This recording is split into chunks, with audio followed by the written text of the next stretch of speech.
बिहार के शिक्षकों का बढ़ गया वेतन, पत्र हुआ जारी। जून महीने से ही मिलेगा बढ़ा हुआ वेतन, साथ में एरियर का भी होगा भुगतान। वहीं बीपीएससी टीआरई 3 में नियोजित शिक्षकों को भी मिलना चाहिए वेटेज अंक। नमस्कार और आदाब आप तमाम दर्शक बंधुओं को, मैं हूं एसके चौधरी। दोस्तों, दो खबर महत्वपूर्ण है जो तमाम बिहार के शिक्षकों पर लागू होता है। एक मुख्य रूप से बिहार के सभी शिक्षकों पर लागू होगा कि शिक्षकों का वेतन बढ़ गया है और इसके संबंध में पत्र भी जारी हो गया है।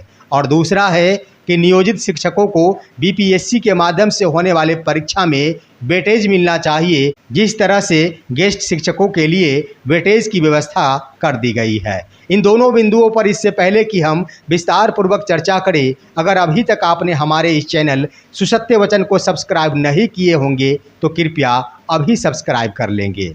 दोस्तों, आइए सबसे पहले हम बात ही करते हैं कि बिहार के शिक्षकों का वेतन बढ़ गया है और इसके संबंध में पत्र जारी हो गया है। दोस्तों, हम कुछ और वेतन की बातें नहीं कर रहे हैं, वो बढ़ा हुआ वेतन है आवास भत्ता के रूप में, जिसके लिए पत्र जारी कर दिया गया है और उसके अंतर्गत 1% से लेकर अधिकतम 4% के आवास भत्ते में बढ़ोतरी हुई है। दोस्तों, इसके आधार पर जो वेतन में बढ़ोतरी हुई है, इसके संबंध में पत्र जारी होते ही यह स्पष्ट हो गया है कि बढ़ा हुआ वेतन शिक्षकों को जून महीने में ही जोड़कर मिल जाएंगे। लेकिन इससे पहले ये देखना होगा कि आखिर कितने पैसों की बढ़ोतरी हुई है। तो दोस्तों, हम आपको बता दें कि बिहार में 3 कोटियों के शिक्षक है, जिसमें है नियमित शिक्षक, नियोजित शिक्षक और बीपीएससी शिक्षक। इन तीनों कोटियों के शिक्षकों के बारे में कह दिया जाए तो न्यूनतम 240 रुपये से लेकर अधिकतम 1200 रुपये प्रति माह की वृद्धि हो जाएगी आवास भत्ता में वृद्धि के उपरांत। और इसमें रही नियमित शिक्षकों की बात, तो नियमित शिक्षकों के ही वेतन में बढ़ोतरी 500 रुपये प्रति महीना से अधिक हो सकता है।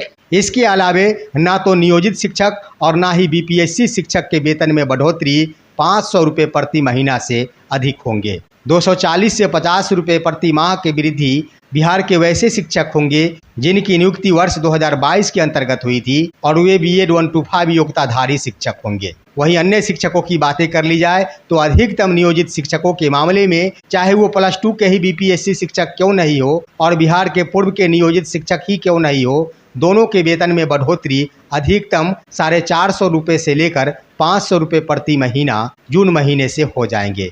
रही बात एरियर का भुगतान का, क्योंकि पत्र जो जारी कर दिया गया है उसमें स्पष्ट रूप से यह उल्लेख कर दिया गया है कि यह आदेश 1/1/2024 से प्रभावी होगा। उसका हवाला देते हुए यह लिखा गया है कि DA 50% हो जाने के उपरांत राज्य वेतन आयोग की अनुशंसा के आलोक में ही यह वेतन में बढ़ोतरी की गई है और 50% DA जनवरी माह में ही बढ़कर हो गया था। इसके आधार पर यह निर्णय लिया गया कि यह 1/1/2024 से प्रभावित होगा।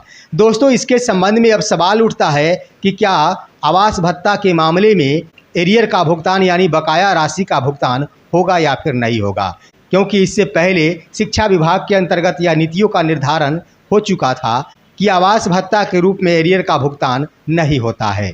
जिस समय से जो लागू होता है वह देय होता है और पूर्व का देय नहीं होता है। लेकिन पत्र जारी कर दिया गया 1/1/2024 से लागू होगा। इसके आधार पर हर हाल में 1 जनवरी 2024 से शिक्षकों को एरियर का भुगतान होना चाहिए, क्योंकि पहले जो भी बातें कही जा रही थी सिर्फ व सिर्फ मौखिक रूप से कहा जा रहा था। इसके संबंध में कोई पत्र का हवाला नहीं दिया जा रहा था। लेकिन जब ही पत्र जारी हुआ है, यह स्पष्ट हो गया है कि यह जनवरी 2024 से प्रभावित होगा, तो ऐसे में एरियर का भुगतान निश्चित रूप से होगा। अब देखना होगा कि आखिर एरियर का भुगतान कितना होता है। दोस्तों, जनवरी से लेकर मई महीने तक वेतन का भुगतान हो चुका है, तो कुल 5 महीने होते हैं। 5 महीने में अगर न्यूनतम 240 रुपये से ही गणना की जाती है तो 5 महीने का हो जाता है 1200 रुपये, यानी न्यूनतम 1200 रुपये एरियर का भुगतान होगा 125 योग्यताधारी शिक्षकों के लिए। वहीं नियोजित शिक्षक और बीपीएससी शिक्षकों की बातें कर ली जाए तो उनका भी 450 रुपये से लेकर 500 रुपये प्रति महीना की दर से वेतन में बढ़ोतरी हो रही है। इसके आधार पर लगभग 2200 से 2300 रुपये का एरियर का भुगतान तमाम पूर्व के नियोजित शिक्षक और +2 तक के बीपीएससी शिक्षकों का भुगतान होगा। वहीं नियमित शिक्षकों की बातें कर ली जाए तो इनके वेतन में बढ़ोतरी प्रति माह 1200 रुपये के दर से हो रहे हैं, तो इसके आधार पर अगर 5 महीने का ही गणना कर लिया जाए तो वह होते हैं 6,000 रुपये। तो नियमित शिक्षकों के मामले में यह एरियर का भुगतान 6,000 रुपये एक मुश्त हो सकते हैं। वहीं दोस्तों एक और बड़ी बातें सामने उभर कर आई है और वो है नियोजित शिक्षकों के लिए। बिहार के तमाम नियोजित शिक्षक जो कई दिनों से यह मांगे उठा रहे थे कि जैसे गेस्ट शिक्षकों के लिए शिक्षा विभाग ने यह प्रावधान किया है कि प्रति वर्ष की सेवा के लिए 5 वेटेज अंक दिए जाएंगे और अधिकतम 5 वर्षों के लिए 25 बोनस अंक दिए जाएंगे। इसके आधार पर गेस्ट शिक्षकों को निश्चित रूप से बीपीएससी में सुरक्षा प्रदान कर दिया गया है और इस वेटेज अंक के आधार पर अधिक से अधिक गेस्ट शिक्षक सफलता प्राप्त कर सकते हैं। इसी को देखते हुए बिहार के शिक्षकों ने अपनी ओर से भी ये बातें उठाई थी कि हमें भी वेटेज अंक मिलना चाहिए, जिनकी बातों को सुनते हुए एक बार फिर से बिहार के शिक्षक नेता बंशीधर ब्रजवासी ने इस संबंध में शिक्षा विभाग से लेकर मुख्यमंत्री तक पत्र सौंप दिया है। उस पत्र के माध्यम से यह मांग की गई है कि बिहार के तमाम नियोजित शिक्षक जो अस्थायी तौर पर कार्यरत हैं उनकी सेवा अस्थायी है और 60 वर्षों के लिए वे सभी नौकरी कर रहे हैं। लेकिन वहीं गेस्ट शिक्षक हैं जिनकी सेवा अस्थायी नहीं थी और वे सभी दैनिक वेतन के आधार पर ही शिक्षा विभाग में आए थे। जब उन शिक्षकों को 5 बोनस अंक दिया जा सकता है 1 वर्ष की सेवा के लिए और अधिकतम 5 वर्षों के लिए 25 अंक, तो नियोजित शिक्षक अस्थायी हैं, इन्हें 1 वर्ष की सेवा अवधि के लिए कम से कम 8 वेटेज अंक दिया जाना चाहिए और अधिकतम 5 वर्षों के लिए ही। इसके आधार पर अगर देखा जाता है दोस्तों, निश्चित रूप से नियोजित शिक्षकों के लिए 8 वेटेज अंक बनते हैं, क्योंकि उनकी सेवा अस्थायी है, साथ ही साथ उनकी एक सैलरी है, साथ ही साथ लंबे समय तक उनके पास पढ़ाने का अनुभव भी है।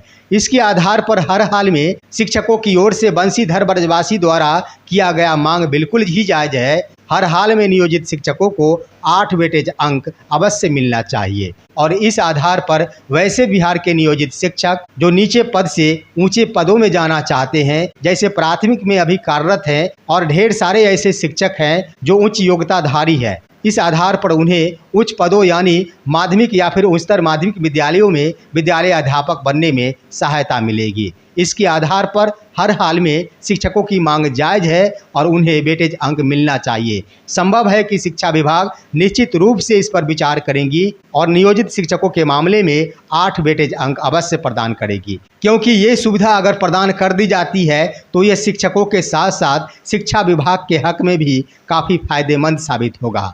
इसका मुख्य कारण ये है कि बीएड 1-5 योग्यताधारी शिक्षक जिनके लिए सरकार को सुप्रीम कोर्ट तो हाई कोर्ट का दरवाज़ा खटखटाना पड़ता है, बार बार कभी हाई कोर्ट से शिक्षा विभाग को बुलावा आता है तो कभी दौरे दौरे शिक्षा विभाग को सुप्रीम कोर्ट के दरवाजे पर जाना पड़ता है। अगर तमाम शिक्षकों को वेटेज दे दिया जाता है तो ये सभी बीएड 1-5 डिग्रीधारी शिक्षक हर हाल में वेटेज के माध्यम से उच्च पदों पर नियुक्त हो जाएंगे और सरकार की एक बहुत बड़ी समस्या का समाधान हो जाएगा। रही बात शिक्षकों की, तो शिक्षकों के मन में भी इस बात की उलझन बनी रहती है कि आखिर हमारा ब्रिज कोर्स कब होगा।